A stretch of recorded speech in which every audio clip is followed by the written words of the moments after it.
Morning crept weakly through the blinds of Claire Johnson's small apartment, painting the peeling wallpaper in pale gray light. She had barely slept, her body aching from rocking two restless children through the night. Her twins, Ethan and Lily, lay curled in their crib, finally at peace. Claire stood over them, brushing damp hair from their foreheads, her heart heavy with fear of what the future held. Then came the knock. Sharp, deliberate, unexpected. Claire froze, her hand hovering protectively over her son's back. Visitors were rare. Most neighbors kept their distance, and friends had long since vanished when her struggles grew too heavy to witness. She pulled her sweater tighter, nerves prickling as the knock came again. When she opened the door, she nearly lost her breath. Standing in the narrow hallway was Richard Hamilton. She recognized him instantly. Everyone in New York knew his name. He was the elusive billionaire investor, a man whispered about in boardrooms and featured in glossy magazines, though rarely seen outside of charity galas. Tall, broad-shouldered, with streaks of silver in his dark hair and eyes as steady as steel, Richard was the kind of presence that commanded silence. But what stunned Claire wasn't his wealth or reputation. It was the fact that he was standing at her door. Claire Johnson? His voice was deep, calm, carrying a weight that made her feel both wary and strangely safe. She swallowed hard, gripping the doorframe. "Yes, I'm Claire. But why are you here?" Richard's gaze flicked past her into the apartment, taking in the clutter of toys, the crib in the corner, the evidence of struggle etched into every detail of her life. His jaw tightened, but his eyes softened as they met hers again. "Because I know what he did to you," he said quietly, "and I can't stand by and watch it happen." Suspicion flared in Claire's chest. "If Nathan sent you?" "He didn't," Richard interrupted firmly. "I'm here because I've seen this story before. My father abandoned my mother when she was sick. She died alone, raising me with nothing. Years later, I watched my wife fight cancer until it claimed her. I know what betrayal does to a woman's spirit, and I promised myself I would never stand by and do nothing when I saw it happening again." Claire's throat tightened. She had braced herself for pity, for judgment, but what she saw in his eyes was neither. It was recognition, pain that mirrored her own. "I don't want your charity," she whispered, ashamed of the tremor in her voice. Richard shook his head. "This isn't charity. This is justice. Nathan thinks he can flaunt his cruelty without consequence. He's wrong. You don't have to fight this battle alone." For a moment, silence stretched between them. Claire's heart pounded, torn between disbelief and a fragile hope she hadn't allowed herself to feel in years. Why would a man like him, with all his wealth and power, care about her? And yet something in his presence told her this was no game, no cruel trick. "I can't walk into that wedding," she whispered. "Not like this. Not when he wants me broken."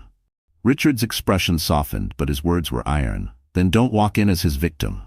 Walk in as the woman he underestimated. Let me help you." Tears pricked Claire's eyes, but for the first time in years, they weren't only from despair. They carried something else, something fragile, dangerous, and life-changing. Hope. And with Richard Hamilton at her side, Nathan Brooks' trap was about to snap shut. Not on Claire, but on him. The day of Nathan's wedding dawned gray and cold, the kind of morning that mirrored Claire's nerves. She stood at the window of her cramped apartment, holding her daughter Lily, while Ethan tugged at her sweater with tiny fists. The gold-trimmed wedding invitation still lay on the table, mocking her with its promise of humiliation. Every part of her wanted to crumble, to give in to the fear that she would never be enough. But then came the low, smooth purr of an engine outside. Claire peeked through the blinds and froze. A sleek black limousine gleamed at the curb, polished so perfectly it reflected the gray clouds above. Standing beside it was Richard Hamilton, sharp in a tailored suit, his presence as commanding as the car itself. "Ready?" he asked gently when she opened the door, his gaze steady but kind. Claire shook her head. "I can't, not like this." Richard's lips curved in a faint smile. "Not like this? That's why we're changing everything." The limousine door opened to reveal more than leather seats and soft music. Inside sat a stylist with a rack of gowns shimmering in silk and satin, a makeup artist with brushes ready, and a jeweler's case that caught the light like fire. Claire gasped, clutching Lily closer. "This is too much," she whispered, her voice trembling. "I don't belong in any of this." Richard leaned closer, his tone quiet but firm. You belong more than anyone, Claire. This isn't about luxury. It's about walking into that ballroom with the dignity he tried to steal from you. Consider it armor. At first, Claire resisted. Her hands trembled as she touched the gowns, convinced she would look ridiculous in something so beautiful. But when she slipped into a deep sapphire dress, the air shifted. The fabric hugged her curves. The color made her eyes glow. And for the first time in years, the woman staring back in the mirror wasn't a weary single mother. She was someone powerful, someone whole. The makeup artist brushed away the shadows of sleepless nights. Soft curls framed her face, and a diamond pendant, Richard's gift, rested against her collarbone, glowing like a quiet promise. Claire touched it nervously. Do you like it? Richard asked. She shook her head quickly. It's too much. I can't accept. It's not a gift, he interrupted gently. It's protection. A reminder that tonight, you're not alone. Her twins clapped their tiny hands, dressed in miniature tuxedos and a sparkling dress that made them look like little royals. Mommy, you look like a princess. Ethan shouted proudly, and Lily echoed him with a squeal of delight. Tears welled in Claire's eyes. For so long, her children had only seen her weary, dressed in faded clothes, her face etched with worry. Tonight, they would see her as the woman she was meant to be. As the limousine rolled toward the plaza, Claire's palms dampened with fear. She imagined Nathan's smug smile, Sophie's cruel laughter, the whispering guests. Her heart pounded. Richard leaned closer, his voice low, steady. Do you know what makes a storm powerful, Claire? It doesn't ask permission, it just arrives. And tonight, you are that storm. She let out a shaky laugh, clinging to his words. For years, she had been shrinking, hiding, just surviving. But not tonight. Tonight, she would not walk into Nathan's trap as his broken ex-wife. She would walk in as the queen he never believed she could be, and she would not walk alone. The Plaza Hotel sparkled like a jewel that evening, its gilded doors opening to a steady stream of limousines. Paparazzi crowded the steps, shouting names as celebrities, politicians, and high-powered investors strutted inside. Inside the grand ballroom, crystal chandeliers bathed the space in golden light, while towering arrangements of white roses perfumed the air. The string quartet played Mozart as waiters in white gloves carried trays of champagne and oysters across marble floors. At the center of it all stood Nathan Brooks, groom of the hour, basking in the glow of his own arrogance. Dressed in a custom-tailored tuxedo, he laughed too loudly, shook hands too firmly, and soaked in every envious glance thrown his way. He wanted tonight to scream wealth and triumph, and to Nathan, appearances were everything. Beside him, Sophie Miller glided across the floor in her designer gown, dripping with diamonds. She was radiant, not just with beauty, but with the smugness of victory. She had clawed her way from modeling for catalogs to standing in the plaza's ballroom as the bride of a powerful man. Tonight, she wasn't just marrying Nathan, she was erasing Claire. Sophie leaned closer to Nathan, whispering through a painted smile. Do you think she'll come? Nathan smirked, raising his glass. Of course she will.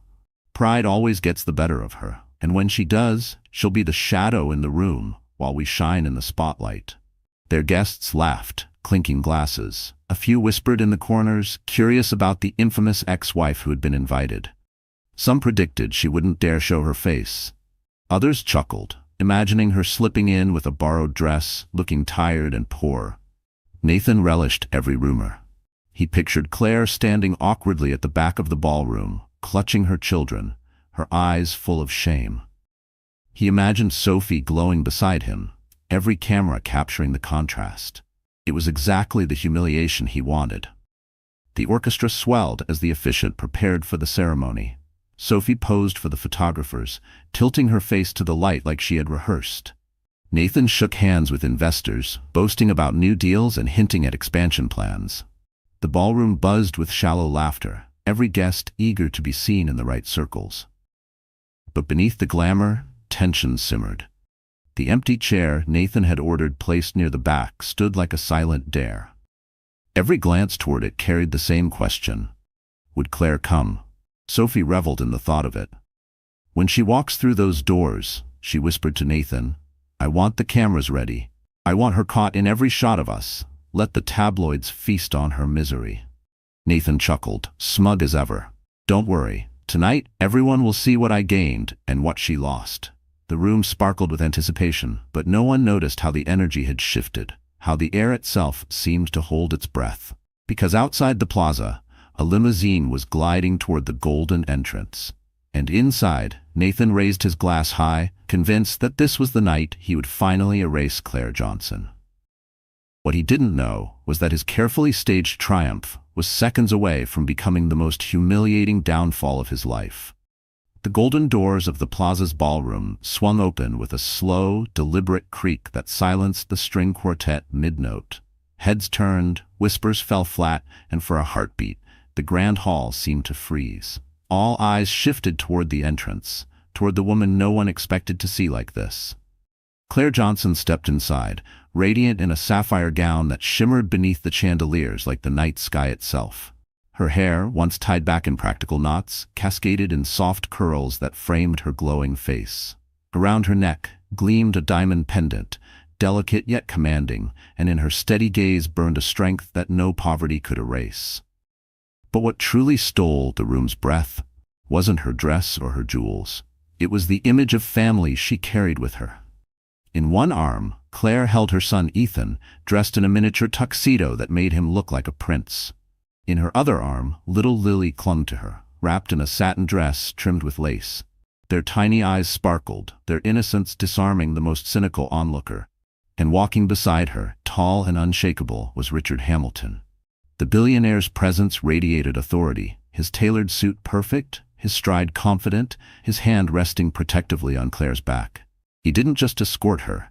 He stood with her, as though daring the entire room to try and diminish the woman he had chosen to support. Gasps rippled through the crowd like wildfire. Phones lifted discreetly, cameras clicked, and whispers filled the air. "Is that Richard Hamilton? She came with him? Impossible. She looks like royalty." Nathan Brooks's smirk faltered, his glass trembling slightly in his hand. He had imagined Claire entering hunched, ashamed, maybe in a worn dress, her poverty laid bare. Instead, she glided across the marble floor like a queen returning to her throne. Sophie's face drained of color, her painted smile stiffening into something brittle. She clutched Nathan's arm tighter, her nails digging into his sleeve. "This wasn't supposed to happen," she hissed under her breath. The string quartet, recovering from their stunned silence, stumbled back into a melody, but the music was drowned out by the murmurs. Guests craned their necks, captivated by the transformation. Some whispered admiration, others awe, but all of them saw what Nathan had tried to bury. Claire was not broken, she was luminous. Richard guided her to the center of the room, not to the empty chair at the back Nathan had prepared for her, but straight toward the heart of the celebration. His very presence was a statement. Claire belonged here, not as a shadow, but as the light itself. Claire's heart pounded, but she held her chin high. Every step echoed the vow she had made to her children. "I will not let him erase us." She could feel Nathan's eyes burning into her, but she didn't look away. Not this time. As she reached the center of the ballroom, silence fell again, heavy and expectant. Nathan's voice cracked as he forced a laugh. "Well, looks like the guest of honor has arrived." But no one laughed with him, because in that moment, the balance of power shifted. And for the first time, Nathan Brooks realized his perfect night had just turned into his greatest nightmare. For a long, breathless moment, the ballroom of the plaza held its silence. Guests who had been laughing into champagne flutes now stood frozen, their eyes fixed on Claire Johnson and the billionaire at her side. It was as though a queen had stepped into their midst, her gown flowing like liquid sapphire, her children symbols of innocence and resilience. Then came the whispers. "Isn't that his ex-wife? She looks incredible. And Richard Hamilton? He never appears with anyone, ever. Why would he walk in with her?" The questions spread like sparks on dry grass. Suddenly, Nathan Brooks's carefully orchestrated spectacle was no longer about his triumph. It was about Claire's transformation. Nathan forced a smile, his jaw stiff, his mind racing. This wasn't how it was supposed to go. Claire wasn't supposed to look radiant. She wasn't supposed to stand tall. She wasn't supposed to arrive with Richard Hamilton, of all people, the one man whose presence could eclipse Nathan's wealth in an instant. Sophie clung to his arm, her nails digging deeper. "Do something," she hissed through clenched teeth. Everyone's looking at her, not me. Nathan raised his glass, attempting a toast to regain control. Ladies and gentlemen, he said, voice overly bright, what a surprise. My ex-wife decided to join us tonight. Let's all welcome her, though I suppose she could use the attention. A few nervous chuckles escaped the crowd, but most guests exchanged uneasy glances. The words rang hollow, bitter. Nathan had meant them to sting Claire, but instead, the cruelty in his tone exposed something uglier: insecurity. Meanwhile, Claire remained composed. She didn't flinch, didn't shrink. Richard's steady hand on her back grounded her, while her twins squirmed in her arms, unaware of the storms swirling around them. She met Nathan's eyes for the briefest moment, not with fear, but with calm defiance. That look shook him more than he admitted. "Do you see the way she carries herself?" whispered one investor to another. "Nathan always said she was nothing. She doesn't look like nothing to me."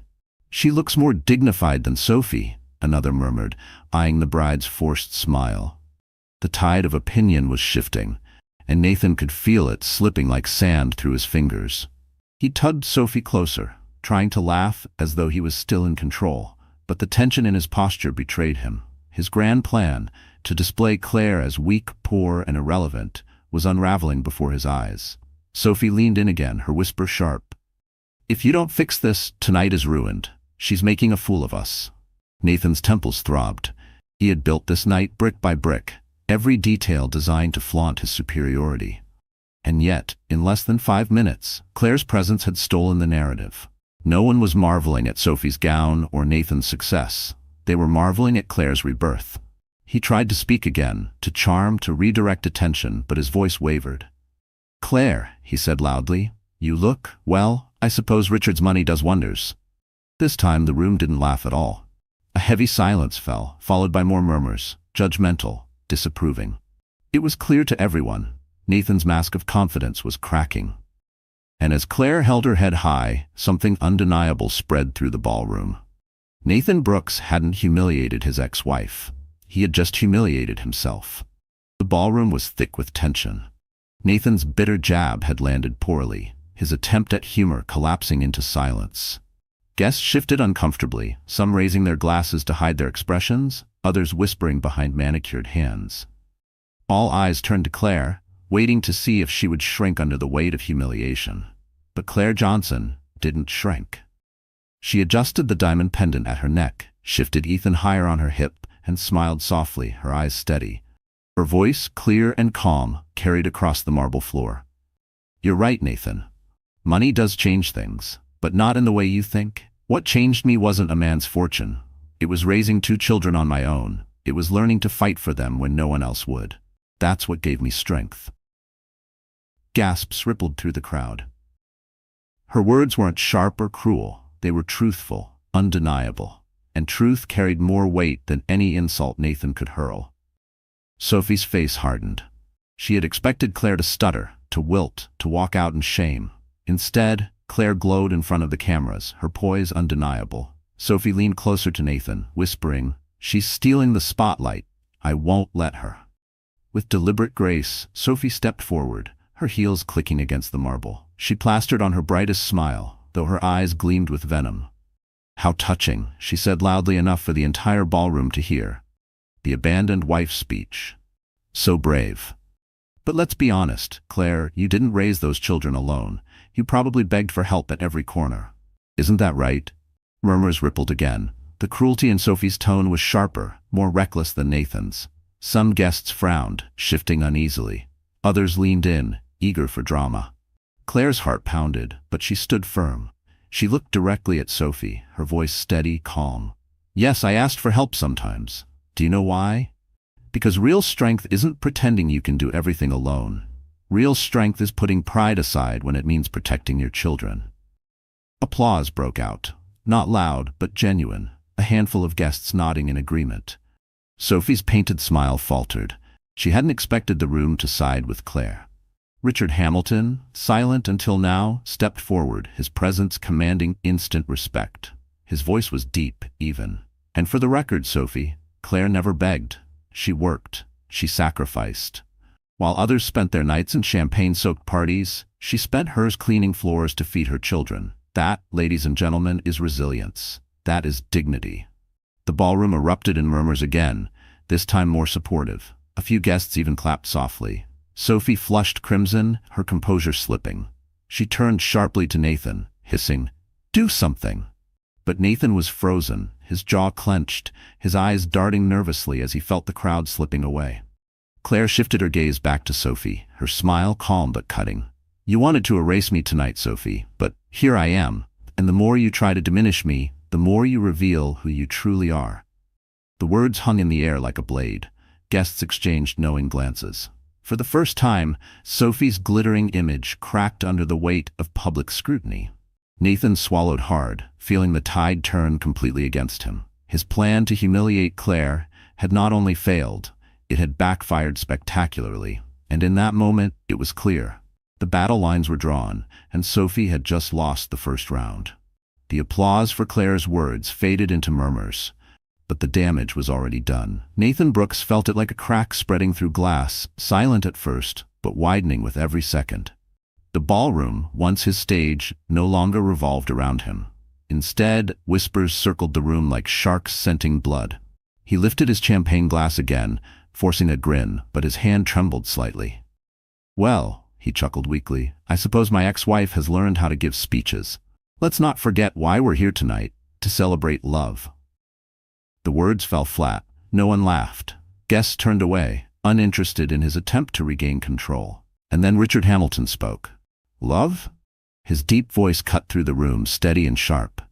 "Is that what this is, Nathan? Love? Or a performance to cover the truth?" A hush fell. Nathan's face paled. "What the hell are you implying?" Richard stepped forward, his presence commanding, his gaze locked on Nathan like a predator circling prey.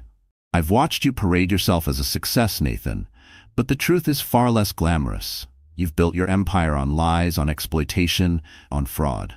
And I have the proof." Gasps erupted. Cameras clicked. Every eye turned back to Nathan, who sputtered, his smug composure slipping into panic. "You don't know what you're talking about," he snapped. But Richard didn't flinch. He pulled a sleek leather folder from his jacket and laid it on a nearby table. Inside are documents showing how you siphoned money from investors, how you inflated profits, how you used Claire's name and resources when it suited you, and discarded her when you thought she had no value left. Murmurs turned into open outrage. Investors in the crowd leaned forward, eyes narrowing, whispering furiously to one another. Nathan's throat went dry. "That's a lie," he barked, his voice cracking. "This is slander." Richard's gaze was unshakable. "Call it what you want, but I've already shared copies with the SEC and with several of your board members in this very room. Tonight isn't just your wedding, Nathan. It's the beginning of your reckoning." The crowd erupted. Guests pulled out their phones, checking emails, messages, headlines already beginning to circulate. Nathan's vision blurred with rage and fear. He turned desperately to Sophie, but she had gone pale, her grip loosening on his arm. "This isn't true, Sophie," he whispered harshly. "Tell them it isn't true." But Sophie's eyes darted between Nathan and Richard, calculating. She had always loved Nathan's power, not Nathan himself. And if that power was slipping, so was her loyalty. Claire stood silently, her children in her arms, watching it all unfold. She didn't need to add a word. Richard's truth carried more weight than her years of suffering ever could. Nathan slammed his glass onto the table, the sound shattering the air. "You think you can ruin me here, Hamilton? In my moment, I'll crush you. I'll crush both of you." But his outburst only deepened the cracks.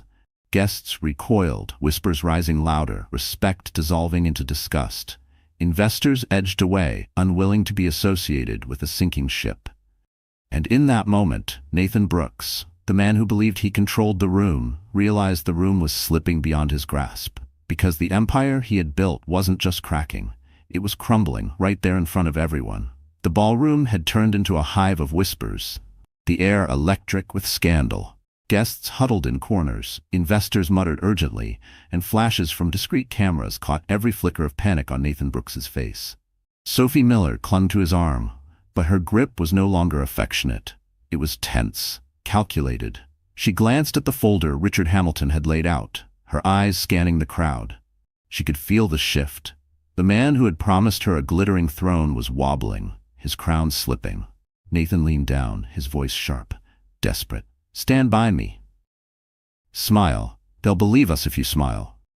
But Sophie wasn't listening. Her eyes darted to Richard, then to Claire. Radiant in her sapphire gown, twins nestled against her shoulders. The image was powerful, too powerful. It contrasted starkly with Sophie's own desperate posture, clutching a man who was visibly unraveling. One of Nathan's closest investors approached, face grim. "Nathan, is this true?" he demanded, pointing toward the folder. "Did you falsify reports? Did you siphon funds?" Nathan laughed hollowly. "Of course not. This is Hamilton's stunt to humiliate me. He's jealous, threatened." The investor cut him off coldly. "We'll be conducting an immediate review. Don't think this will be brushed aside." He walked away, shaking his head. Sophie's stomach churned. The whispers grew harsher. Fraud, liar, finished. She pulled her arm free from Nathan's grasp, her smile plastered on but brittle. Nathan turned on her, his eyes wild. "What are you doing?" he hissed. "I can't be dragged down with you," she whispered, her voice sugar-sweet for the watching crowd. "I have my career, my reputation. I didn't sign up to marry a criminal." Nathan's face flushed red, his composure cracking completely. "You ungrateful."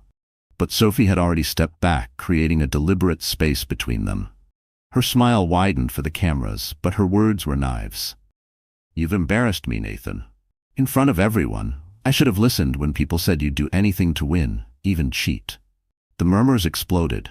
Guests gasped, eyes widening as Sophie, the bride, openly turned against the groom. Claire watched quietly, her lips pressing into a thin line. She wasn't surprised. She knew Sophie's loyalty was always rooted in Nathan's power, never in love. And now that power was bleeding out, Sophie was ready to abandon him. Richard remained silent, his eyes fixed on Nathan, but the faintest trace of a smirk tugged at his lips. The trap Nathan had set for Claire had ensnared him instead, and his mistress was cutting herself free before the ship sank completely. Nathan grabbed Sophie's wrist in a last, desperate attempt to hold on to control. "Don't you dare walk away from me," he snarled under his breath. Sophie wrenched free, her voice sharp enough for the nearest guests to hear. "You don't own me, Nathan, and you certainly don't deserve me, not after this." The statement landed like a thunderclap. Gasps echoed, phones flashed, and suddenly Sophie turned from accessory to accuser. She positioned herself near a group of wealthy women, sliding seamlessly into their circle as if she had always belonged there. She tilted her head, whispering just loud enough to be overheard. "Poor me, I didn't know he was such a fraud. Imagine finding out on your wedding night." The crowd ate it up. Sympathy poured toward Sophie, outrage toward Nathan. The tide had turned completely. Nathan stood abandoned, his guests dispersing, his investors doubting, and his bride betraying him in plain sight. And in that moment, Nathan Brooks realized the unthinkable. He hadn't just lost control of the night, he had lost everything. The ballroom was collapsing around Nathan Brooks. The empire he had built on arrogance and deception was unraveling in the very place he had hoped to flaunt it. His investors were backing away. Sophie had betrayed him, and Richard Hamilton stood tall as the man who revealed his lies. But Nathan's pride would not let him fall quietly. His face twisted red, his voice booming over the murmurs. "Enough of this," he roared, slamming his hand against the champagne table, sending glasses clattering to the floor. The sound silenced the room. Every eye turned to him, not with respect, but with morbid fascination, like witnesses watching a fire consume a house. Nathan's glare locked on Claire. "This is your fault," he spat, pointing at her with a trembling finger. "You think you've won something tonight?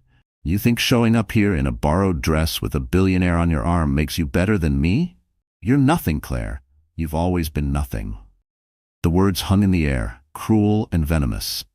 A few guests gasped, others shook their heads in disbelief. Sophie smirked faintly from across the room, glad to see Nathan tearing himself apart. But Claire stood still, her twins nestled close, her sapphire gown glinting under the chandeliers. Her heart pounded, but she didn't flinch. She had heard these words before, whispered in their home, shouted in their fights, etched into the silence of her loneliest nights. And now, in front of the world, Nathan had given her the stage to answer them once and for all. Her voice was calm, steady, but carried the weight of years of pain.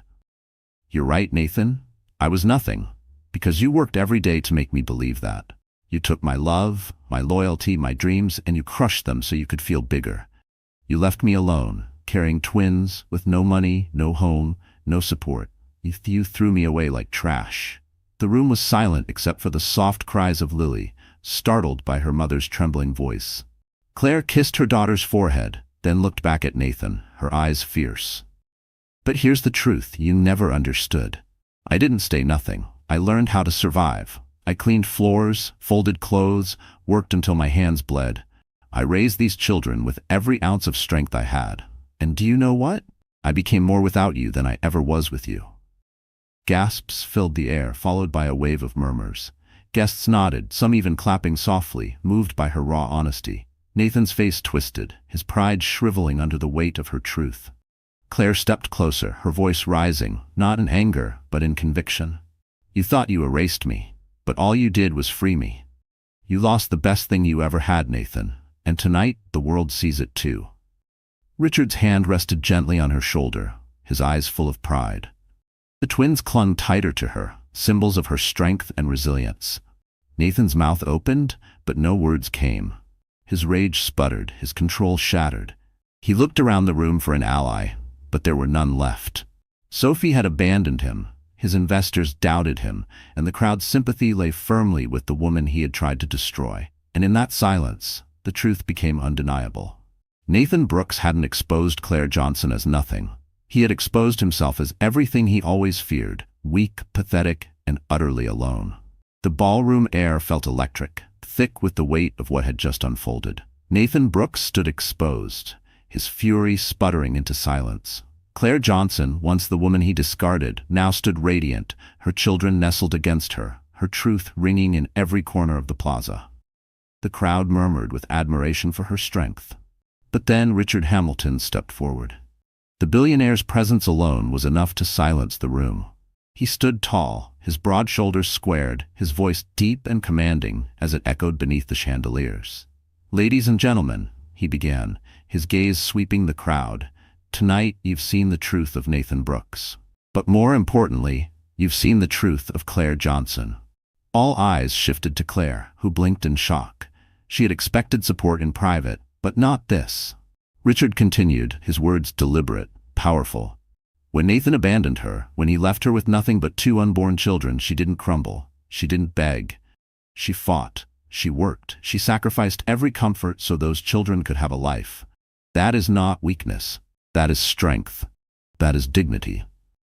Applause broke out, hesitant at first, then swelling louder. Guests who moments ago had whispered doubts were now nodding, clapping, some even standing. Nathan's face twisted, his voice rising in panic. "You don't know what you're talking about. She's manipulating you." Richard's voice thundered over him. "Manipulation?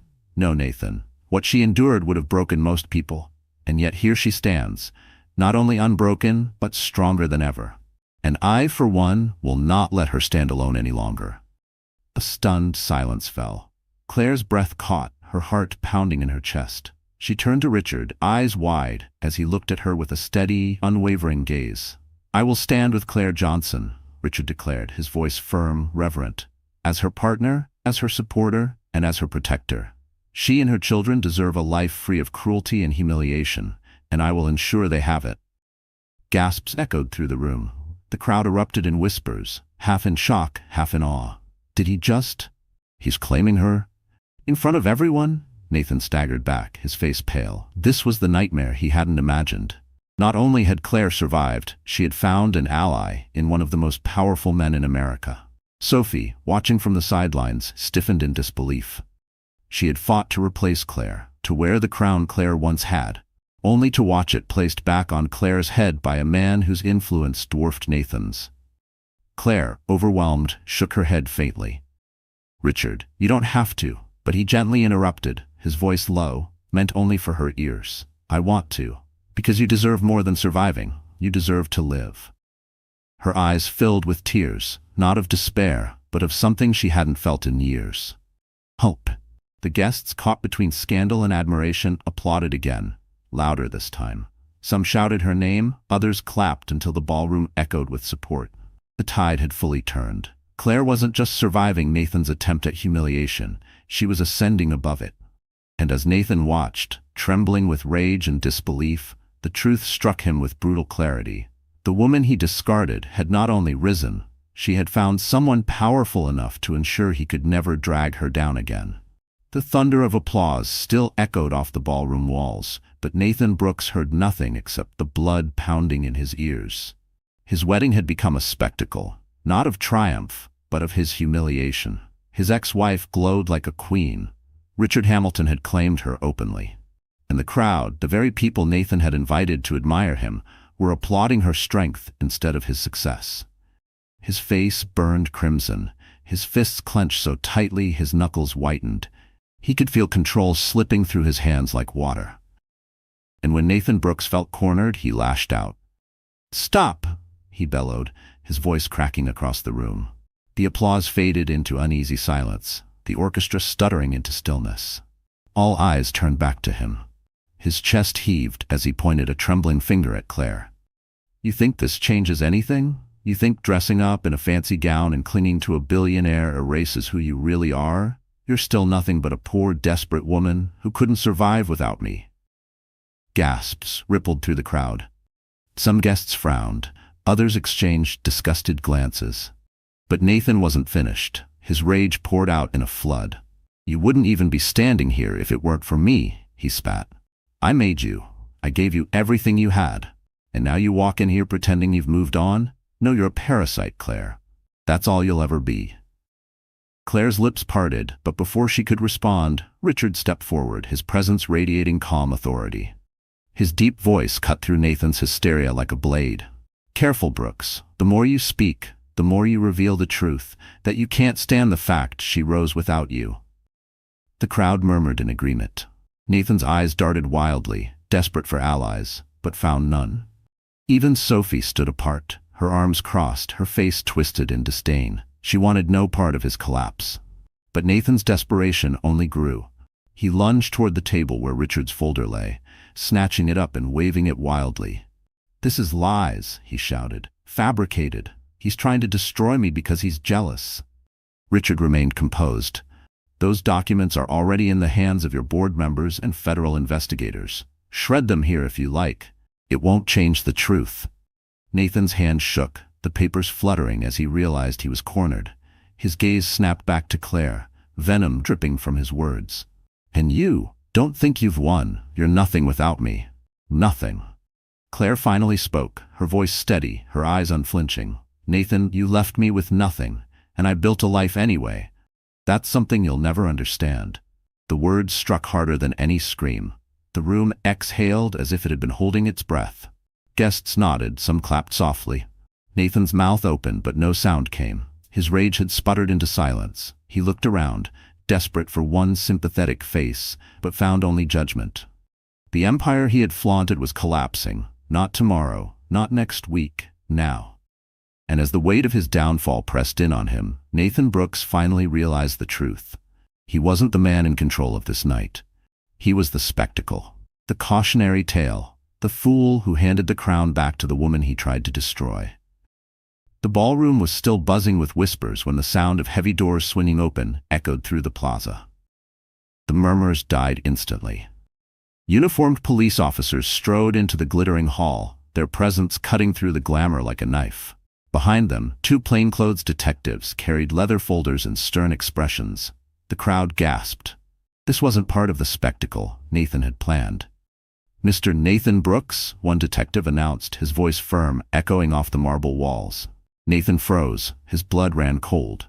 "What is this?" he barked, forcing a laugh that trembled.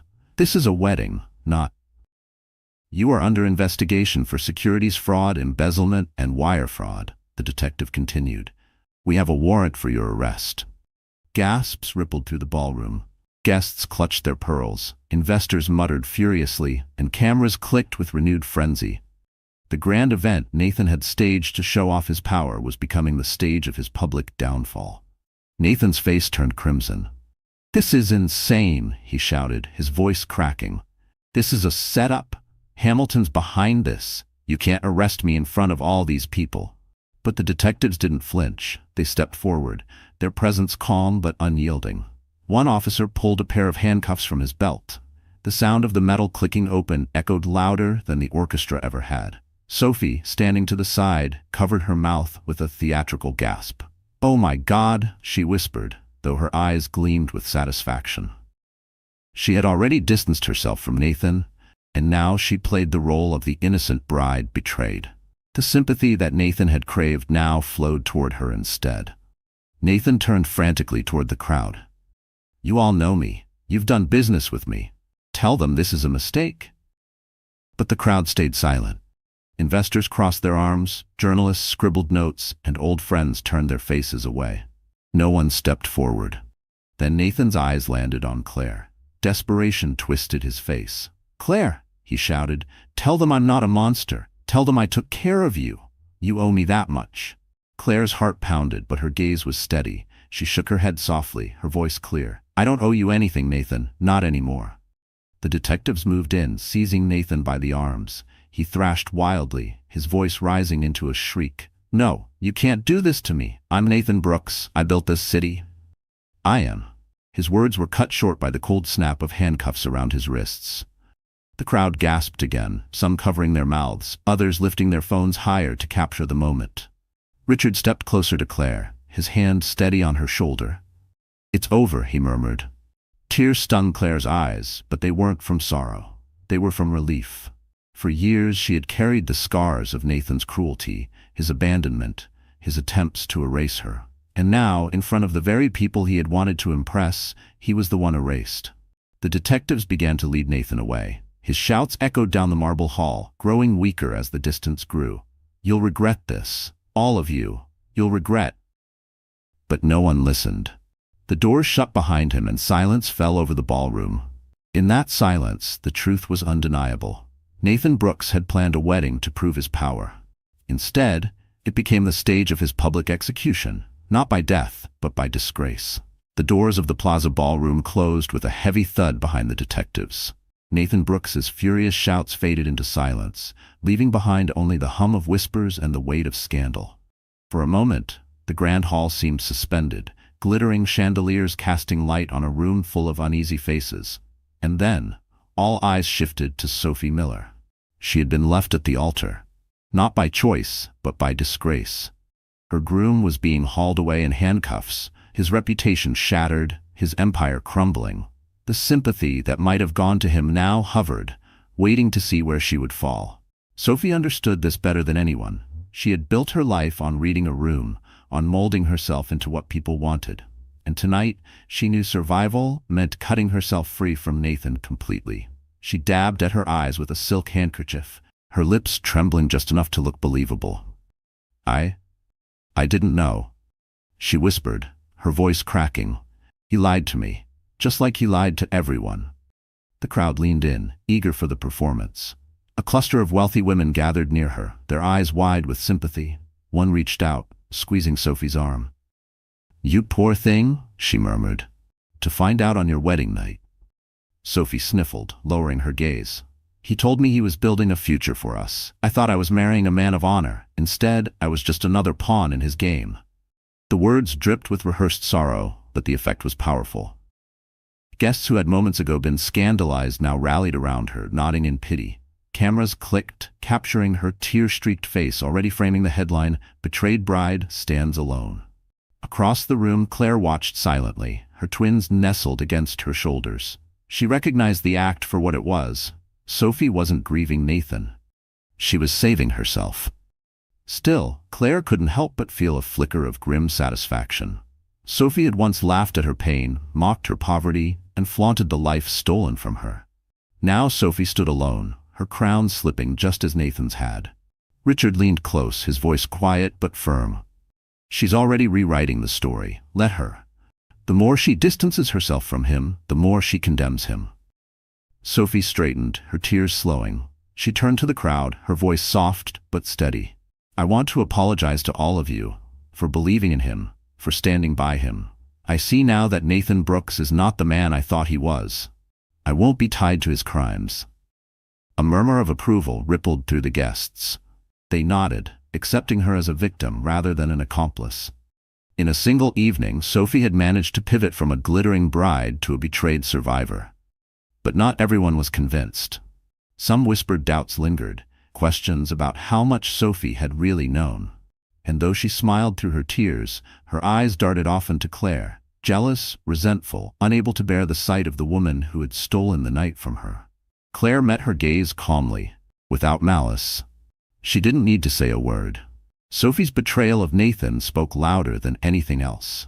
The orchestra began to play softly again, as though trying to restore dignity to the shattered night.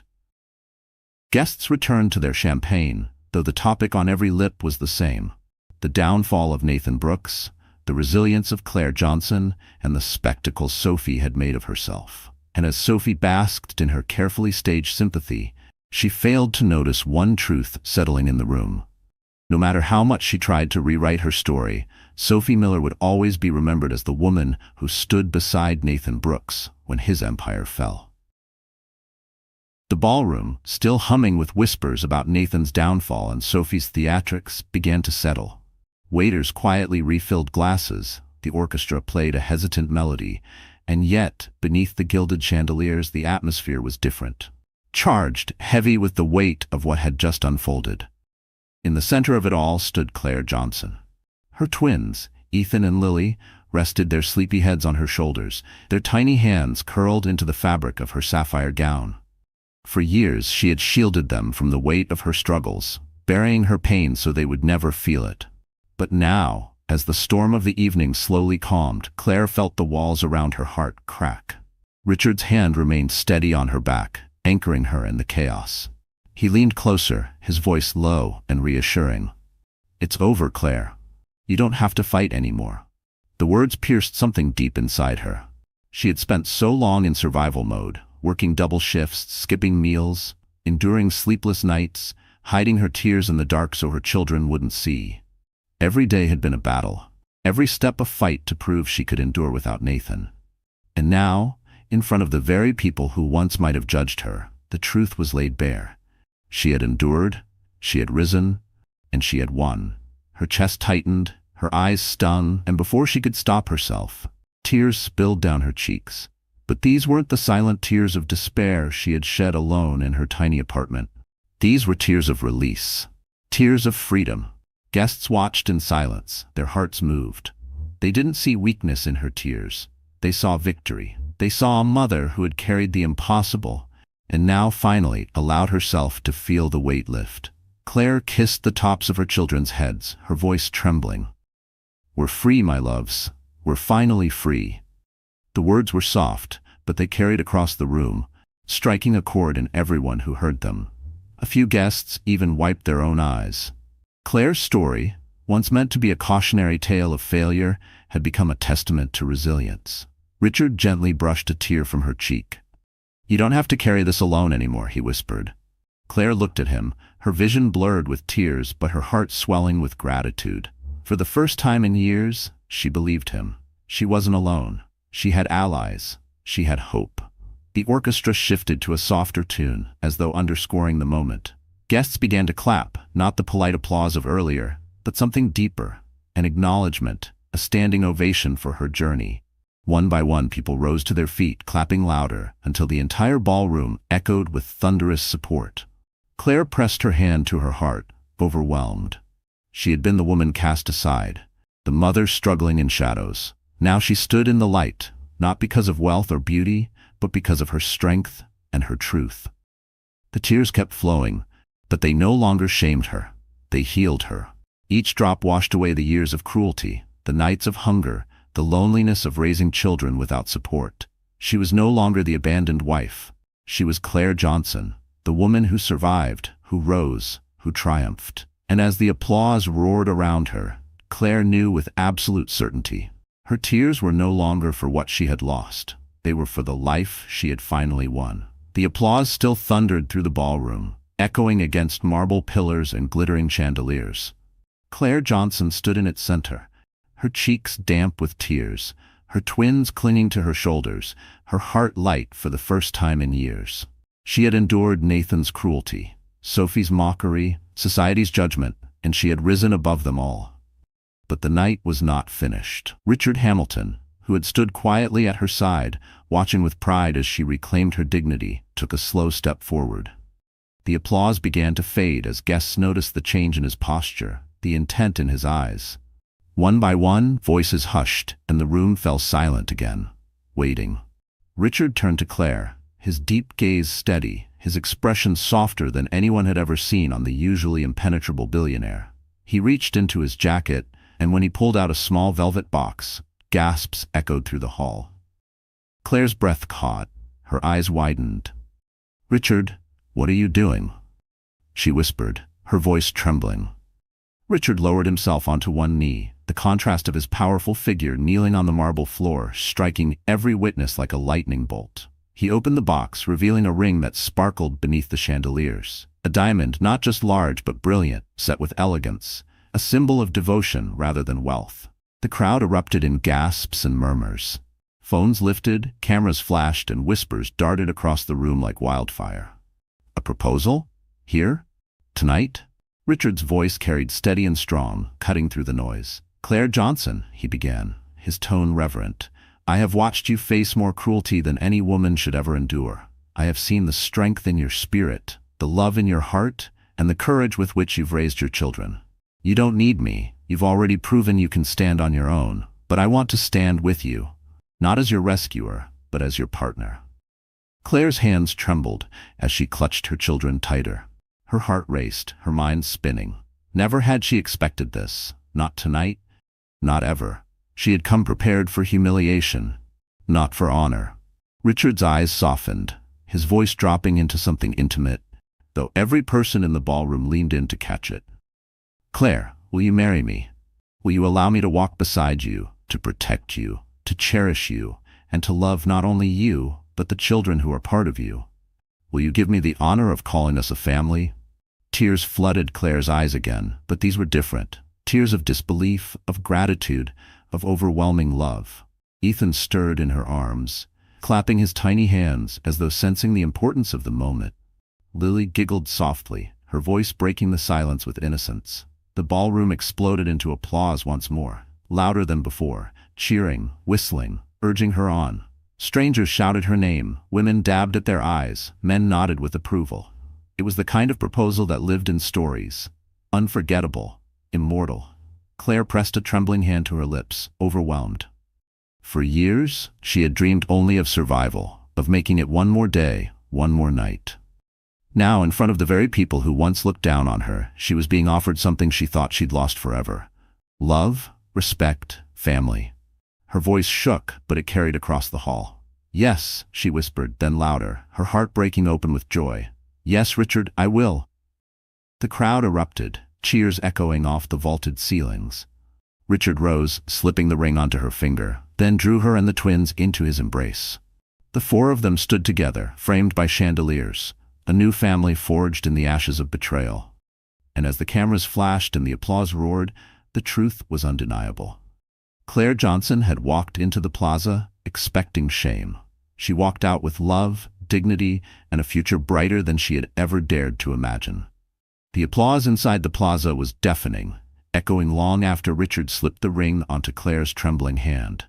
Strangers stood on their feet, clapping, cheering, some even wiping tears from their eyes. The image of Claire Johnson, once the poor abandoned wife, now standing hand in hand with one of the most powerful men in America, her twins nestled safely against her, would be remembered long after the last champagne glass was cleared. But for Claire, the noise faded. All she felt was peace. She looked down at her children. Ethan giggled, tugging at the sparkling ring on her finger. Lily pressed her cheek against Claire's shoulder, cooing softly. For the first time since their birth, Claire didn't feel the heavy ache of fear for their future. She felt light, free, and safe. Richard leaned close, his voice warm against her ear. "This is the start of something new. You'll never carry the weight alone again."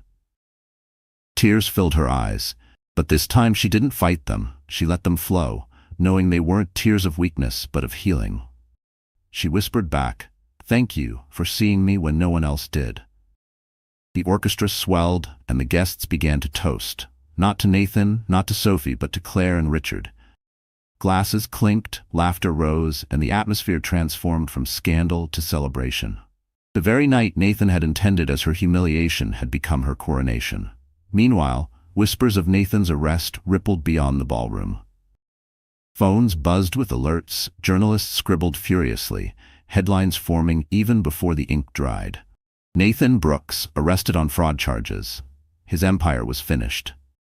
Sophie, clinging to the role of betrayed bride, faded into the background, forgotten as the world's attention shifted entirely to Claire. Claire looked around the room, seeing faces she once thought sneered at her now glowing with admiration. But deep down, she knew her victory wasn't in their approval. It was in the fact that she had survived, endured, and risen without losing herself. She raised her glass, her voice carrying across the hall. I once thought I was nothing, that I had no strength, no future. But tonight, I stand here with proof that no matter how far someone tries to break you, you can rise again. Not just for yourself, but for those you love. The room erupted in cheers, clapping until the chandeliers trembled. Claire lowered her glass, holding her children close, her heart finally at peace. Richard kissed her temple, and together they walked toward the grand doors of the plaza. Guests followed behind, the atmosphere alive with joy. Outside, flashes from cameras lit up the night sky, capturing the image of a woman who had gone from discarded to celebrated. Claire paused at the steps, inhaling the crisp New York air. The city that once felt so cruel now seemed full of promise. She looked down at Ethan and Lily, their innocent eyes wide with wonder, and whispered, "This is our new beginning." The limousine waited, but Claire no longer felt like a passenger in someone else's story. She was the author now, ready to write a future brighter than any past she had endured. As the car door closed and the city lights reflected in the glass, one truth settled deep in her heart. She had walked into the plaza as the woman Nathan tried to erase. She left it as the woman no one would ever forget. So that's how our story comes to an end. My dear friends, if you're still here with me right now, it means something in this journey touched your heart in its own quiet way. Maybe you saw a little of Claire's struggle in your own life. Those nights of doubt, the weight of being underestimated, or the fight to stand tall when the world seems determined to keep you small. The Stoic philosopher Epictetus once said, "It's not what happens to you, but how you react to it that matters." And isn't that the truth we just witnessed? Claire's strength didn't come from avoiding pain, it came from enduring it, transforming it, and rising above it. Her tears became her freedom. Her scars became her crown. So tonight, let's carry that lesson with us. No betrayal, no setback, no cruel voice can define you unless you let it.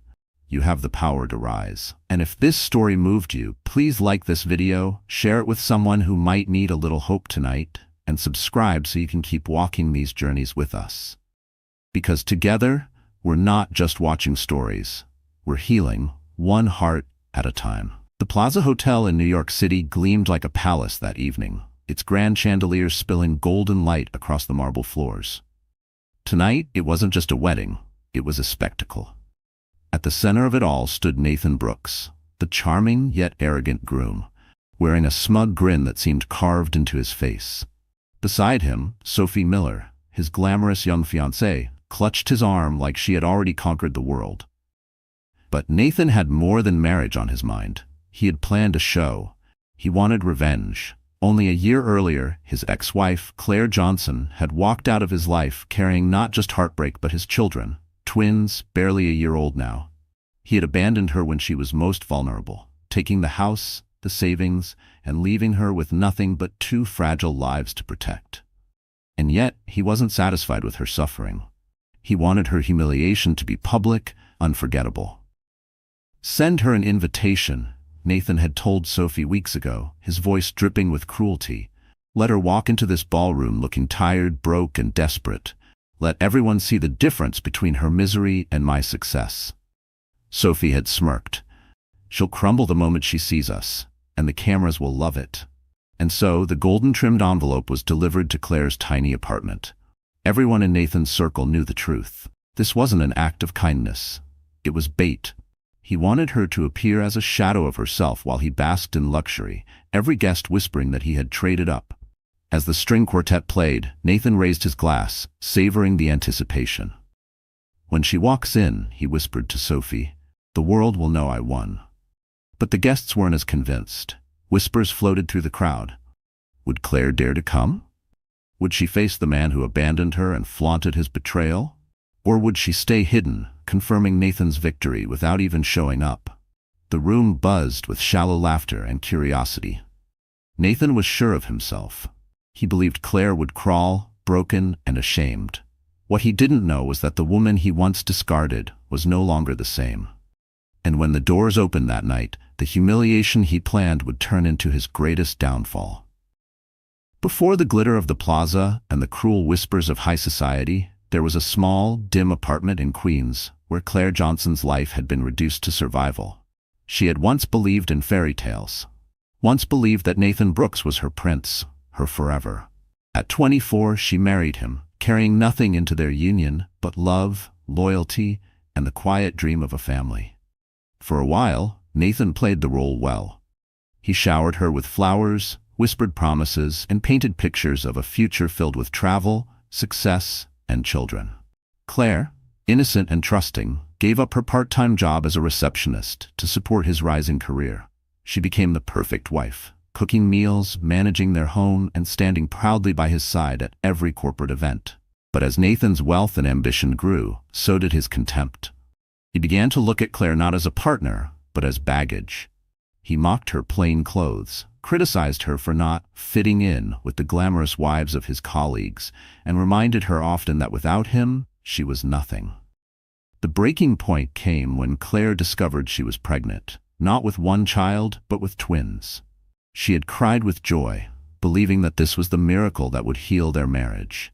She imagined Nathan holding her hand at doctor's appointments, painting nurseries, whispering to her swollen belly. But Nathan's reaction was ice. "Twins?" he scoffed, his lip curling.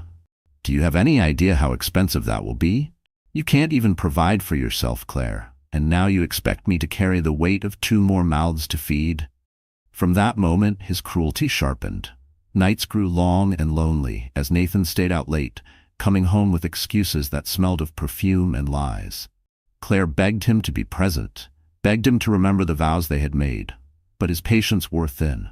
One evening, when her belly was heavy and her body ached, Nathan shoved her suitcase into her hands and spat the words that would haunt her forever. "You've ruined my life. Get out." And just like that, she was gone. No home, no savings, no husband. Only the weight of unborn twins pressing against her ribs and the crushing fear of what tomorrow would bring. Claire moved into a friend's spare room, then into a cramped apartment where peeling paint and leaky pipes became her reality. She worked wherever she could, cleaning offices at night, folding laundry at corner shops during the day, even babysitting for strangers. Her hands blistered from harsh chemicals, her feet swelled from standing too long, her eyes burned from lack of sleep. And when the twins were born, 1 boy, 1 girl, her exhaustion doubled.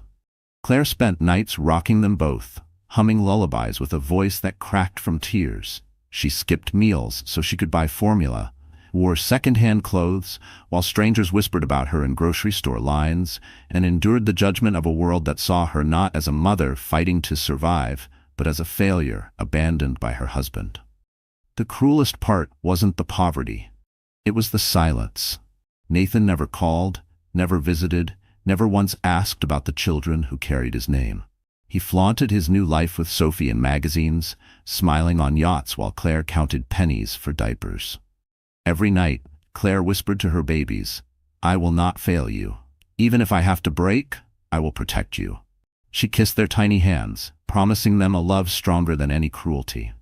And though her heart shattered piece by piece, somewhere in the rubble, something new was forged. Resilience. Because Claire Johnson wasn't just a poor, discarded ex-wife. She was a mother. And a mother's love can build kingdoms from ashes. And the night Nathan tried to shame her would be the night the world saw just how unbreakable she had become. The Plaza Hotel was more than a wedding venue. It was Nathan Brooks's stage. From the moment he booked the gilded ballroom, dripping with chandeliers and marble columns, he saw it as more than a ceremony. It would be his declaration to the world that he had moved on, risen higher, and erased the woman who once stood beside him. Sophie Miller loved the idea. She was 26, ambitious, and hungry for fame. Once a struggling model, she now preened at the thought of cameras flashing her diamond-covered hand, her designer gown making headlines. But her crown would not feel complete until Claire was crushed beneath it. "Invite her," Sophie urged one night, lounging across silk sheets in their penthouse overlooking Central Park. The city sparkled outside, but her smirk was brighter, sharper. "Make sure she comes. Imagine it. Her walking in with some cheap dress, those babies on her hip, looking like she's begging for scraps. The contrast will be perfect." Nathan's grin spread slowly, cruel and satisfied. "Oh, she'll come. Pride will drag her here, even if she knows she shouldn't. And when she does, I'll make sure everyone sees how far she's fallen." The plan unfolded in whispers and laughter between them. Invitations embossed with gold trim were sent to New York's elite: politicians, investors, celebrities, and journalists who lived for gossip. Among those invitations, one glimmered like a dagger in Claire's mailbox. Nathan didn't just want her to witness his success, he wanted her to walk into a trap. Every detail was calculated. He instructed the wedding planner to leave an empty seat near the back. "For my ex-wife, if she bothers to show." Sophie, with her venomous charm, told photographers exactly where to aim when Claire arrived. "Make sure she's in the background of every photo," she purred, "like a shadow, invisible compared to me." Nathan even scripted his toast. He would raise a glass in front of hundreds of guests and say, "Some of us had to carry more than our fair share until we found true love. Tonight, I'm grateful I finally found someone who makes me whole." The crowd would laugh, knowing he was mocking Claire, while Sophie basked in victory. The cruelty deepened with every flourish. Nathan ordered the caterer to prepare a table near the back with nothing special: no champagne, no extravagant centerpiece, just enough to remind Claire of her place. "She belongs in the shadows," he sneered. To Sophie, the thought of Claire showing up weak and humiliated was intoxicating. "When the tabloids write about this wedding, they won't just talk about us," she said, eyes gleaming. "They'll talk about her. How pathetic she looked, how irrelevant she is, and by comparison, I'll shine even brighter." Nathan kissed her hand, smug as ever. "Exactly. She'll finally understand she's nothing without me, and everyone else will see it too." But behind the laughter and champagne glasses, a tension hummed. Some of Nathan's closest friends exchanged uneasy glances when he bragged about his plan. "Isn't it a little harsh?" one asked cautiously. Nathan only smirked. "Life is harsh. She should have thought about that before ruining mine." He didn't know it yet, but the stage he polished for humiliation was about to collapse under his feet. Because Claire Johnson, the woman he thought would crawl into his wedding broken and ashamed, wasn't planning to crawl at all. She was preparing to walk in with a strength he never imagined, and a companion who would turn his perfect plan into his ultimate downfall. The night before Nathan's glittering wedding, Claire Johnson sat in the dim light of her tiny Bronx apartment, her world reduced to the hum of an old refrigerator and the soft cries of her one-year-old twins. The walls were thin, paint-chipped, and the radiator clanged as if mocking her exhaustion. She sat hunched over the kitchen table, staring at the gold-trimmed wedding invitation that had arrived weeks ago. It looked almost obscene against the scratched wood, the elegant script spelling out Nathan's name beside Sophie Miller's. She had touched the card 100 times, sometimes with trembling rage, other times with despair. She had wanted to throw it away, even burn it, but something inside her couldn't. The invitation wasn't just paper, it was a reminder of how far she had fallen, and how cruel Nathan still was.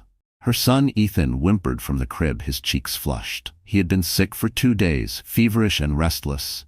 Claire rose quickly, rocking him gently, whispering lullabies through cracked lips. Beside him, his twin sister Lily stirred and began to cry. Claire's arms ached as she gathered them both, swaying slowly, tears streaming down her face. "Shh, my babies," she whispered, her voice breaking. "Mommy's here. Mommy won't let you down." But in her heart, doubt gnawed. She was running out of money for medicine, behind on rent, and stretched thinner than she thought possible. She had skipped meals so her children could eat. She worked nights scrubbing office floors and days folding clothes at a laundromat, stealing moments of rest only when the twins napped. Her hands were raw, her back stiff, her spirit frayed. And now this. Nathan's cruel spectacle waiting at the plaza. She imagined walking into that ballroom with her plain dress, her children clinging to her side, every wealthy guest staring, whispering, "There's the poor ex-wife. Look at her now, pitiful." She imagined Sophie's smirk, Nathan's smug toast, the laughter of 100 strangers. The humiliation would be unbearable.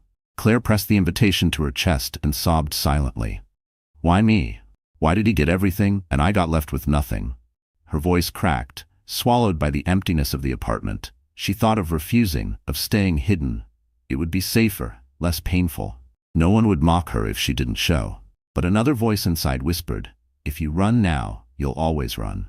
If you hide, he wins forever." Claire sank onto the couch, her twins in her arms, rocking them until they drifted back into uneasy sleep. She closed her eyes, exhaustion dragging her under.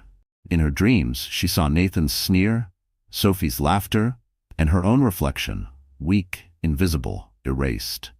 She jolted awake near dawn, her cheeks wet with tears. The city outside was still dark, the sound of distant traffic carrying through the window. She looked at her children, their tiny chests rising and falling, their innocence untouched by the cruelty of the world. And she made a quiet promise, one that rose from the ashes of her despair. "I will not let him erase me. I will not let him erase us." She didn't yet know how she would keep that promise. She didn't yet know who would soon step into her life and change everything. But that night, as the rain tapped against the window, the seed of defiance took root in her weary heart. And by the time the wedding doors opened, Claire Johnson would no longer be the broken woman Nathan expected.